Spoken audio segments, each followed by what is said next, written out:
네, 이제 시장님이 그동안 걸어오신 길 한번 이렇게 돌아봤고 이제는 앞으로는 이제 뭐 어떤 방향을 우리가 가야 될까를 조금 말씀을 더 나눠보고 싶어서 이제 오늘의 메인 메뉴로 네네네 그렇습니다.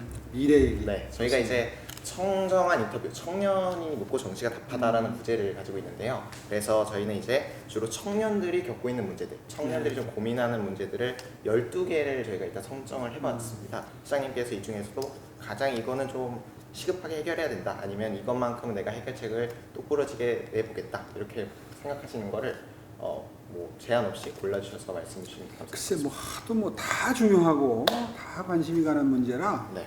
그래서 일단 가운데 제일 눈에 띄는 게 요즘에 제일 핫한 이슈가 네. 내 집 마련 문제잖아요. 네. 제가 서울시장 시절에 그 해보았던 정책들을 예를 들어서 해법이 전혀 없는 게 아니다. 만약에 내가 이 나라의 주택 정책을 하게 된다면 어떤 정책을 펼 것이냐. 이런 걸 경험담에 비추어서 좀 잠깐 이해하기 쉽게 말씀을 좀 드리면 아마 이해가 되시지 않을까 싶어요. 네. 일단 반값 아파트라는 걸 들어보신 적 있을 거예요. 네. 반값이 아니라 3분의 1 가격으로도 공급할 수 있어요. 그럼 어떻게 하느냐? 그렇게 가능하냐? 지금 네. 아마 보는 분들이 그런 생각하실 거예요. 네. 충분히 가능한 것이 보통 집이 어떻게 공급이 되냐 하면 택지라는 걸 이제 일단 개발을 합니다. 네. 빈 땅을 마련해요. 네. 그래서 그걸 이제 서울시나 중앙정부나 서울시가 하게 되면 SH공사라는 게 있어요. 서울시 주택도시공사인데 중앙정부가 하면 LH공사. 주택공사에서 공기업이죠. 거기서 땅을 사들이고 수용할 수 있는 권한이 있어요. 안 팔면 일정한 가격을 주고 사들일 수 있는 권한이 있단 말이에요. 네. 막강한 권한입니다. 네. 이게 비법이에요. 그래서 땅을 택지를 마련해서 네. 그걸 보통의 경우에 민간 건설회사에 팔아요. 건설회사들이 네. 집을 지어서 팔려면 땅이 필요하니까 그걸 이제 LH나 SH공사로부터 땅을 사들이는 거예요. 거기서 수가 생겨요. 네. 무슨 말씀이냐면 그 땅을 민간 건설회사에 파는 순간 여기에서 지어져서 분양되는 아파트는 엄청나게 비싼 가격으로 팔릴 수밖에 없는 구조가 네. 생기는 네. 거죠. 왜냐하면 그 민간 회사도 거기에 마진을 붙여서 팔아야 한마디로 말해서 매출을 올려야 돈을 벌어야 회사가 유지될 거 아니에요. 아무래도 모든 건설사, 그 민영 건설사들은 이익을 추구하는 그렇죠. 기업이죠. 그거를 자연스럽게 시장 경제에 맡겨서 파는 게 정상적인 형태지만 네. 민간 기업이 돈 벌 수 있도록 옛날처럼 땅을 공급하는 게 지금까지의 관행이었지만 그 발상을 바꿔보자는 거예요. 그래서 직접 LH나 SH가 네. 공사가 직접 지어서 싼 값에 팔아. LH나 SH는 이익을 추구하지 않고 좀 더 그렇지. 공적인 역할을 할 수 있기 때문에. 그렇죠. 땅값에서 붙는 마진도 절약이 되거니와 건축비라는 게 사실은 그리 높은 비중을 차지하지 않아요, 분양가에서. 그러니까 그 뭐 건축비 정도 들여서 거기다 약간의 그 LH공사나 SH공사가 계속해서 존속할 수 있는 지속 가능한 공급을 할 수 있도록 하는 마진 정도를 붙이면 지금 공급 가격의 반 밑으로 공급이 가능하다는 거예요. 첫 번째 저가주택을 공급하는 방법, 지금 설명드린 방법이고요. 두 번째가 토지 임대부 주택이라는 걸 분양할 수 있습니다. 땅값이 비싼 거거든요. 네. 그러니까 땅은 팔지 않고 땅은 LH공사나 SH공사가 소유권을 가지고 있어요. 위에 건물만 파는 겁니다. 그러면 또 가격을 3분의 1로 내릴 수가 있어요. 그러면 지금 분양가가 높은 이유는 토지 가격이 높아서가 보통 오래된 건물은 땅값만 쳐요. 건물은 한마디로 말해서 표현이 그렇지만 똥값이에요. 20년, 30년이 넘어가면 네. 건물은 가격이 형성이 안 되는 거예요. 근데 그 땅이 이제 비싸기 때문에 그렇죠. 그러니까 땅의 소유권을 가지고 있어라 아, 이거예요. 네. 그러니까 건물만 살아요. 그럼 싸게 팔 수 있죠. 그 다음에 환매 조건부 분양이라는 걸 할 수 있습니다. 팔긴 파는데 네. 20년 뒤엔 반드시 LH나 SH공사에 환매해야 된다 다시. 다시 팔아야 된다. 다시 팔아야 이게 싱가포르 방식. 아, 그러니까 그거를 이익을 붙여서 팔고 그걸 전매한다고 그러죠. 전매가 전매를 낳고 또 전매가 되면서 계속 돈이 붙어서 비싸게 형성이 돼 가는 거거든요. 네. 그 이익을 취할 권리를 정부에서 가지겠다는 거예요. 그러면 높게 형성이 안 돼요. 그것도 시도해 봄직해요. 세 가지 방법을 지금 말씀드렸잖아요. 네. 그러니까 이런 방법으로 지금 현재 서울 주변에 몇 개 위성 도시에서 이루어지고 있는 3기 신도시 사업을 이런 방식으로 하자는 게 제 주장입니다. 그 다음에 또 방법이 있습니다. 재개발, 재건축을 활성화하는 거예요. 서울은 이미 포화 상태이기 때문에 쉽게 얘기하면 빈 땅이 없어요. 이제 더 이상 지을 만한 땅이 지나다니면서 이렇게 빈 땅 크게 있는 걸 본 적이 있어요? 네. 서울에서? 이제 거의 없어져서 없습니다. 다 집을 지었어요. 네. 한 30년, 40년 된 낙후된 주거 지역들이 있어요. 네. 거기를 허물고 예를 들어서 100가구가 있는 곳을 허물면 500가구, 1000가구를 지을 수 있을 거 아니에요. 높이 지으면. 어쨌든 100가구에서 300가구 있는 데를 허물면 500가구에서 1000가구를 지을 수 있으면 네. 훨씬 더 많은 공급이 이루어지고 공급이 충분하면 가격이 떨어진다는 건 경제학의 상식이지 않습니까? 네. 근데 거기에 더해서 이런 생각 해봤어요. 지금 몇 년 전만 하더라도 4인 가족 기준으로 모든 정책을 시행했어요. 네. 지금 1, 2인 가구가 합산해서 전체 가구 수의 몇 %인지 혹시 아세요? 그 절반이 넘어가지 않나요? 그렇죠. 네. 공부를 많이 해요. 지금 60%예요. 60%. 제가 기준으로 잡는 4인 가구보다 훨씬 더 소규모의 가구들이 많다는 거죠. 근데 지금 지어진 집들은 대부분 10년 전, 20년 전, 30년 전에 지어졌기 때문에 최소한 4인 가구를 기준으로 지어졌다고요. 그러니까 1, 2인 가구가 들어가 살 집이 부족할 수밖에 없어요. 그러니까 가구 수는 1인 가구, 2인 가구 증가로 늘어나는데 기하급수적으로 늘어나는데 공급이 따라오지 못했다. 공급이 턱없이 부족하죠. 그래서 1, 2인 가구가 들어가 사는 월세 집들이 엄청나게 비싸게 가격이 형성되고 있는 겁니다. 그러니까 수요는 늘었는데 공급이 그렇죠. 따라오지 못하면서 가격이 자연스럽게 올라요. 그래서 늦었지만 지금이라도 몇 가지 해법을 그대로 이제 정리를 하면, 첫째는 기왕 시작한 3기 신도시를 네. 민간 기업한테 토지를 분양하지 말고 SH와 LH공사가 주도가 돼가지고 그 건설회사들은 도급해서 짓는 역할만 하도록 하는 거예요. 중소건설회사들한테. 그러면 아마 큰 규모의 건설회사들은 많이 힘들 겁니다. 할 수 없어요. 그 기업들 먹여 살리기 위해서 국민들 비싼 주택 공급할 이유는 없는 거잖아요. 그래서 그런 형태로 주택을 공급하고 토지 임대부, 판매 조건부 분양하고 그건 반값 3분의 1 값으로 분양합니다. 재개발, 재건축 지금부터 활성화해서 낙후된 주거지역을 새로운 주거지역으로 만드는 작업을 지금이라도 늦지 않았다. 또 다시 시작하고 네.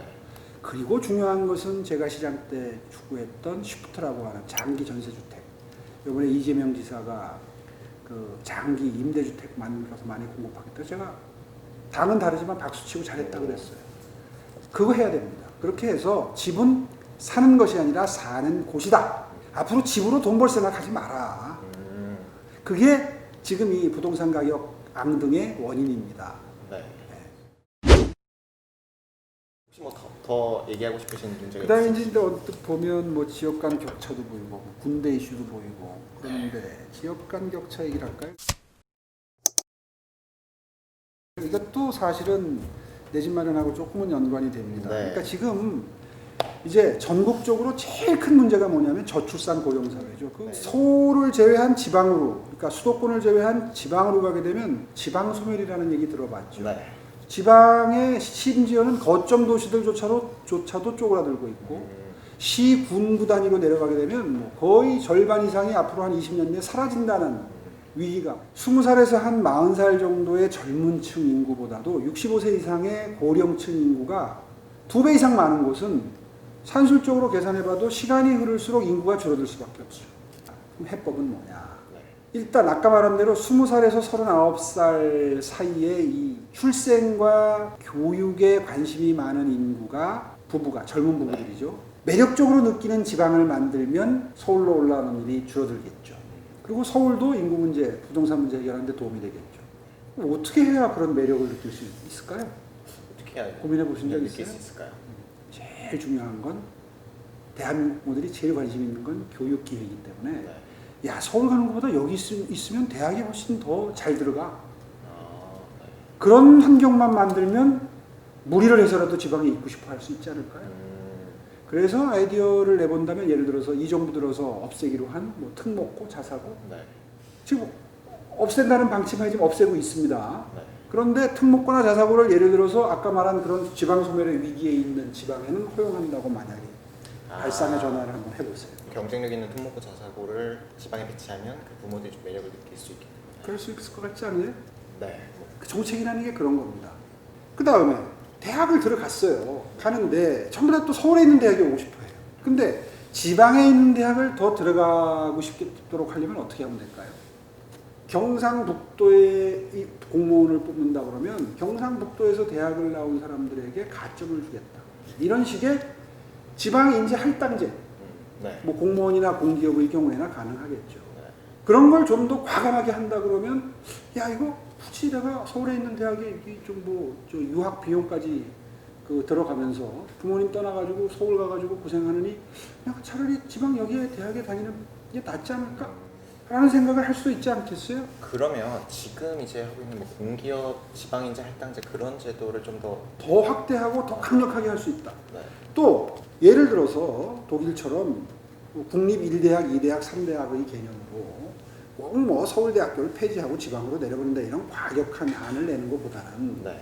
예를 들어서 국공립대의 경우에는 전부 1대학, 2대학, 3대학으로 해서 전국을 학점을 교류 시스템을 만들어.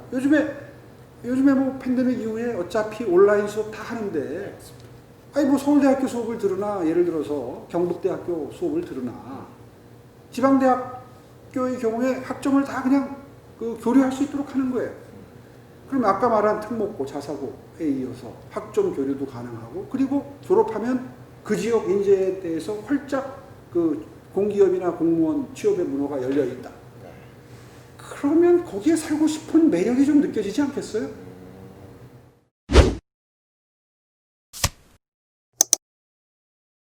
뭐 시장님께서 선택해 주신 거 외에도 제가 이제 시장님께 한번 여쭤보고 싶은 문제가 있어서 저는 이제 복지 정책을 한번 말씀을 드려보고 싶은데요. 사실 복지 정책이란 게 국가가 국민을 위해서 꼭 해야 되고 뭐 사회적 안정망을 구축하고 그런 게 국가의 책임입니다만 또 과도한 복지는 결국 증세를 부르게 되고 증세는 결국 미래 세대의 부담이기 때문에 청년 입장에서 복지가 상당히 좀 민감한 문제가 될 수도 있을 것 같습니다. 그래서 어떻게 복지라는 것이 적절하고 또 어떻게 복지라는 것이 가장 청년들에게도 좀 부담을 덜할지 그런 걸 좀 한번 여쭙고 싶습니다. 지금 적절히 질문에 답이 있어요. 지속 가능해야 됩니다, 복지는. 그러니까 이게 우리나라가 10년 존속하고 말 나라가 아니잖아요. 네. 50년, 100년을 내다보고 모든 정책을 마련하고 시행을 해야 되는데 과연 지금처럼 써대가지고 이게 어떻게 50년, 100년 뒤에 감당을 할 수 있겠느냐. 젊은이들의 경우에는 그 이해 당사자예요. 네. 올해 몇 살이에요? 저는 이제 21살입니다. 21살이면 앞으로 30년 뒤라고 그래봐야 50이잖아요. 네. 근데 지금처럼 나라 빚이 늘어나서요. 어디 30년 뒤에 감당하겠어요? 늘어나는 속도가 이건 뭐 빛의 속도입니다. 지금. 뭐 지금 뭐 복지 정책을 하면서 지금 이제 4차 추경을 한다고 그러는데 4차 추경은 무조건 빚을 내야 됩니다. 네. 국채를 발행해야 돼요. 국채라는 건 뭐냐? 외국에서 돈을 꼬우는 거예요. 미국 같은 나라는 확장 재정, 적자 재정을 해도 돈을 찍어낼 수 있는 나라이기 때문에 우리랑 달라요. 기축통화를 아예 그렇죠. 네. 발권국이에요. 기축통화국이니까 달러를 찍어내서 쓰면 돼요. 네. 그런데 우리나라는 달러를 사와야 돼요. 돈을 벌어서 달러를 사와야 비로소 다른 물건을 사올 수 있는, 교환할 수 있는 바탕이 생기는 거 아니에요. 그러니까 원화를 많이 찍어낸다고 돈이 늘어나는 게 아닌 거죠. 그렇죠. 우리는 원화를 찍어내봐야 누가 그 돈을 돈으로 쳐주지 않는 나라잖아요. 네. 그런 나라에서 국채를 발행한다는 건 온전히 다음 세대, 그 다음 세대의 빚으로 남는 거다. 눈으로 지금 안 보인다고 그냥 에이 알게 뭐냐 이럴 일은 아니다. 네. 그 점을 전제로 복지정책을 짜야 하는데 네. 어떻게 부자하고 가난한 사람한테 맨날 똑같은 액수를 주자고 하느냐 이거예요. 아 기본소득 말씀이시죠? 네, 맞아요. 그건 정말 위험한 발상입니다. 정말 아까도 말씀드렸지만 사회적 약자들, 가난한 사람들, 장애인들, 노약자들, 어린이들 돈 못 벌잖아요. 이런 분들 다그 불편함이 없도록 챙기고 난 다음에 차츰차츰 그 혜택의 대상을 고소득층과 이 중산층으로 넓혀가는 것이 순서인데 네. 지금 우리 형편이 이렇게 되느냐. 그런데 이제 기본소득을 주장하는 입장에서는 뭐 기본소득이 복지정책일 뿐만 아니라 경제정책일 수도 있다 이렇게도 주장을 하는데 경제정책일 수 있죠. 왜냐하면 이제 그게 4차 산업혁명이 본격화되면서 사실 네. 미국 실리콘밸리의 최첨단 그 과학기술적 그 기술 진보를 이루고 있는 회사의 네. 오너들 우리가 다 아는 빌 게이츠다, 일론 머스크다 이런 사람들이 그런 말을 하니까 저게 무슨 뜻인가 이제 다들 관심이 가기 시작한 거예요. 네. 근데 그 사람들이 걱정하는 건 이런 거죠. 4차 산업혁명이 본격화되면 일자리가 줄어들 것이다. 네. 전부 로봇이나 인공지능이 해주니까. 그렇게 되면 인간은 돈을 벌 수가 없다. 벌 수 없으면 쓸 수도 없다. 네. 그러면 그런 물건들이 생산이 돼도 살 돈이 없다. 그럼 경제가 안 돌아간다. 그러니 기본소득을 주자. 이렇게 시작된 겁니다. 네. 그런데 어디에 함정이 있을까요? 아니 감당을 할 수 있어야 될 거 아니에요. 그렇게 다 재정적으로. 나누어주면 그 말은 이해를 해요. 아니 돈이 있어야 돈을 쓸 수 있고 네. 돈을 써야 생산한 물건이 팔릴 거고 그래야 경제가 순환할 거라는 건 이해를 하는데 네. 계속해서 돈을 찍어내서 줄 수 있으면 좋은데 그게 안 되는 나라들은 어떻게 해결하겠어요? 그런데 이제 기본소득을 그 미래통합당 쪽에서도 이제 좀 활발하게 논의를 하고 있는. 그래서 네. 지금 설명이 반밖에 안 된 거예요. 그래서 네. 왜 경제정책이라고 그러냐? 돈이 있어야 쓰고 써야 경제가 돌아가는데 부자들에게도 똑같은 액수를 나누어주는 게 과연 그 경제정책으로서의 효과가 극대화될 것이냐 한번 따져보자 이거예요. 자, 생각해 보세요. 한 달에 200만 원이 안 되는 수입을 얻는 이제 비교적 저소득층들은 예를 들어서 50만 원이 생기면 나라에서 주는 50만 원이 생기면 다 쓸 수밖에 없어요. 왜냐하면 한 달 생활비가 300만 원이 지금이 들어가니까 네. 네, 쓸 수밖에 없어요. 그러니까 경제를 진작시키는데 100%다 쓰이죠. 네. 근데 예를 들어서 월수가 1,000만 원인 사람들이 있는데 네. 고소득자들이지. 그렇죠. 고소득자들이죠. 그 사람들한테 똑같이 50만 원을 주면 그걸 바로바로 쓸까요? 기본소득의 장점인 소비 효과를 불러일으키는데 좀 소득이 상위 계층으로 올라갈수록 그 경제 효과가 점점 감소할 수밖에 없죠. 네. 그런데 이제 뭐 여당 쪽에서는 이거를 아예 지역화폐로 줘서 무조건 소비하게 하자 이런 주장도 있는 걸로 아는데 그렇게 쓰면 내 돈이 원래 쓸 돈을 안 쓰고 쟁여놓잖아요. 그게 무슨 그 기본소득을 받은 걸 쓰고 원래 쓸 돈을 안 쓴다. 안 쓰면 마찬가지죠 경제적으로는. 그래서 여력이 있다면 다 주면 돼요. 네. 받아서 저축을 하던 쓰던 다 주면 되는데 한정이 돼 있잖아요. 네. 한정돼 있는 정도가 아니라 부족하잖아요. 우리나라는 빚내서 줘야 되잖아요. 근데 그걸 위아래 구분 없이 똑같이 뭐 10만 원씩 주자, 50만 원씩 주자. 참 그거보다 허구에 찬 얘기는 없죠. 정말 무리스러운 얘기를 하는 거고요. 그래서 안심소득이라는 기본소득 제도를 저희는 주장을 하는 겁니다. 이건 뭐냐 하면 중위소득을 잘라서 전체 인구 딱 중간을 자르면 선이 매년 달라지겠죠. 네. 2024년 기준으로 4인 가족을 기준으로 하니까 한 연봉 6천 정도가 되면 딱 가운데가 돼요. 그러니까 우리나라 사람을 소득에 따라서 줄 세웠을 때 가장 가운데 있는 사람이 2023년 기준으로 지금 미리 예측을 해보면 네. 그러면 예를 들어 설명하는 겁니다. 그러면 그 6천만 원보다 못 버는 사람들이 네. 이제 딱 중간 밑이 되는 거죠. 네. 그분들을 하호상박이라고 그래요. 밑으로 내려갈수록 많이 도와주는 거예요. 그러니까 딱 6천만 원을 벌면 한 푼도 못 받는 거죠. 정부에서. 그래서 그래프를 그리면 이렇게 삼각형이 이렇게 되겠죠. 밑으로 내려갈수록 많이. 점점 조금. 이렇게 지원을 하는 게 아까 말한 그런 경제 효과도 극대화하고. 그리고 어려운 분들에게 많이 도와주니까 지금 기초소득자보다 훨씬 더 두텁게 가난한 사람들을 보호하는 겁니다. 안심소득 아까 말한 그 시스템으로 하면 연간 93조면 됩니다. 2023년 기준으로. 그러니까 중위소득 이하인 가구에만 지급을 할 경우에 그렇죠. 93조가 추가로 이제 그러면 들어가는데 이제 어떻게 그 지원을 마련하냐 하면 기초수급자들이 7가지 혜택을 받는데 뭐 생계급여, 자활급여, 뭐 주거급여, 의료급여, 교육급여 이렇게 7가지를 받는데 그 중에서 생계급여, 자활급여 3가지를 없애고 그 대신 네, 제도를 없애고 예, 그러니까 거기서 돈이 절약이 되고 11조가 절약이 돼요. 11조. 11조를 해결하면 42조가 남죠. 네. 42조는 어떻게 마련하느냐? 지금 현재 이 정부가 계획하고 있는 복지 혜택의 확대를 앞으로 몇 년을 한 걸 계산으로 해보니까 90조가 들어가요. 그 절반만 써도 된다 이거예요. 그러니까 자연 증가분의 반만 여기다 써도 네. 감당이 된다. 이거예요. 증세가 필요 없다. 안심소득을 해서 늘리는 게 아니라 원래 늘어나는 증세분에서 충분히 활용할 수 있다. 그렇죠. 그런데 제가 이제 궁금한 것은 그 안심소득이 중위소득 이하 가구에게는 충분한 혜택인데 사실 그 이상인 가구는 그렇게 혜택을 아예 거의 혜택이 없지 않습니까? 오히려 세금을 많이 내야죠. 그러면 기본소득과 대비해서 그 중위소득 이상인 그 사람들에게는 약간은 경쟁력이 좀 없을 수도 있지 않을까요? 정치적으로. 그분들한테는 인기 없죠. 그러면 우리도 표 얻고 싶어요. 근데 우리가 왜 인기 없는 정책을 얘기하겠어요? 잘 생각해 보십시오.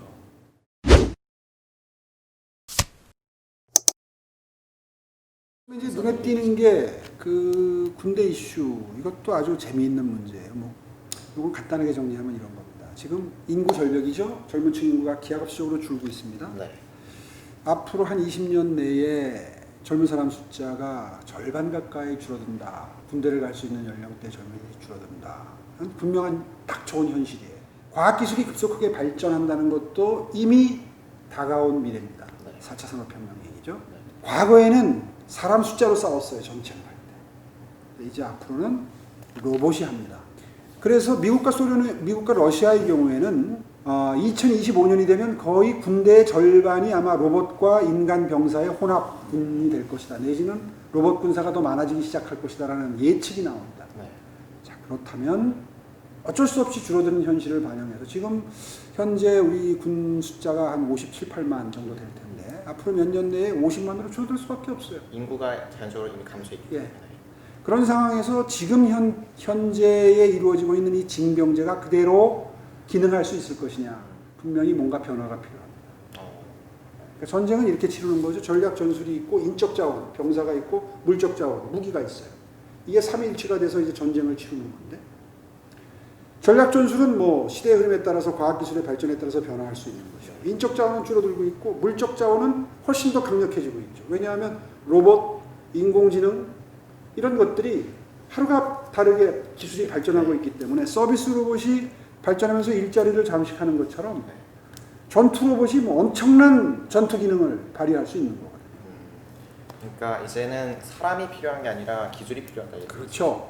그러면, 그래서 오히려 전문적으로 숙달된 기술을 가지고 물적 자원을 운영할 수 있는 인력이 오히려 훨씬 더 중요해지는 시대로 진입을 했다. 따라서 지금처럼 병력을 유지할 필요가 굳이 있을까에 대한 사회적인 논의가 시작될 타이밍이 됐다는 거예요. 그러면 이제는 점진적으로 모병제로 전환하는 것도 검토해볼 만하다. 그래서 이제 단계적 모병제 아니면 뭐 징모제, 징모 혼합제, 징병 모병 혼합제. 그러니까 처음에 한 6개월 정도는 군대를 의무적으로 가고 6개월 해보니까 나는 적성에 맞는다 이런 사람들은 장기 복무를 하면 그 4, 5년 장기 복무하는 분들에 대해서는 충분한 뭐 중견기업 이상의 초봉 이상의 어떤 충분한 보수를 주어서 일자리 창출 효과도 만들어낸다. 이제 이런 논의가 이미 시작이 됐습니다. 그래서 저도 지금 그걸 깊이 들여다보고 있어요. 과연 어떻게 지금 미래를 준비하는 것이 젊은이들의 미래를 설계하는 데도 도움이 되고 우리 국방 안보력을 훼손시키지 않으면서 미래 전투력을 확보할 수 있는 방법이 될 수 있을까를 지금 고민 중에 있습니다. 그 주제도 지금 보여서. 네, 맞습니다. 네, 이렇게 이제 오늘 얘기해보다 보니 여러 가지 문제들에 대해서 좀 다뤄볼 수 있었던 것 같아요. 야, 오래 했네요. 네, 뭐 다른 주제들도 더 나눠보면 좋겠지만 시간이 조금 허락을 해주지 않아서 일단 오늘은 여기까지 해보도록 하겠습니다. 하나, 둘, 셋. 아, 이렇게. 한 장만 더 찍을까요? 이렇게. 자, 그냥